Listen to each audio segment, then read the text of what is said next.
నా జీవితంలో జరిగిన ఈ కోణాన్ని కన్విన్స్ అయ్యారు కాబట్టి మా వ్యాపారం బ్రహ్మాండంగా నడుస్తుంది. కన్విన్స్ అయ్యారు కాబట్టి రోజుకి ఇంతమంది సెల్ఫీల కోసం వస్తున్నారు. కన్విన్స్ అయ్యారు కాబట్టి మిమ్మల్ని మేము ఆదర్శంగా తీసుకున్నాం. మొన్న ఒక పాపను తీసుకొచ్చి ఫస్ట్ శారీ మేము కొనటానికి వచ్చామని, ఆ శారీ కొనటానికి వచ్చినటువంటి ఆ పాప తల్లి మాకు చెప్పారు, మాధురి మేడం లాగా ధైర్యం కావాలంటే నా బిడ్డకి, ఆ ధైర్యం కోసమే ఆమె చేతుల మీద చేరుకోనాలని వచ్చానన్నాను. నా కళ్ళల్లో నీళ్ళు వచ్చినాయి. ఆ పాప చిన్న పాప. అలాగే ఇలాంటి ఎన్నో కథనాలు మేము వింటున్నాం స్టోర్లో. ఇవన్నీ మాకు ప్రజా వ్యతిరేకత ఉంటే వస్తుందా? 10 మంది విమర్శిస్తే జరిగిపోతుందా? నా క్రెడిబిలిటీ నాకుంది, నా సత్తా నాకుంది, నా ధైర్యం నాకుంది, నా దమ్ము నాకుంది. నేను దేనికి భయపడను.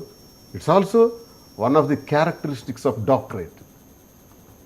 డాక్టరేట్ రావాలంటే ఎన్నో విలువలు ఉండాలి. ఎస్, విలువలతోనే ఉన్నాను.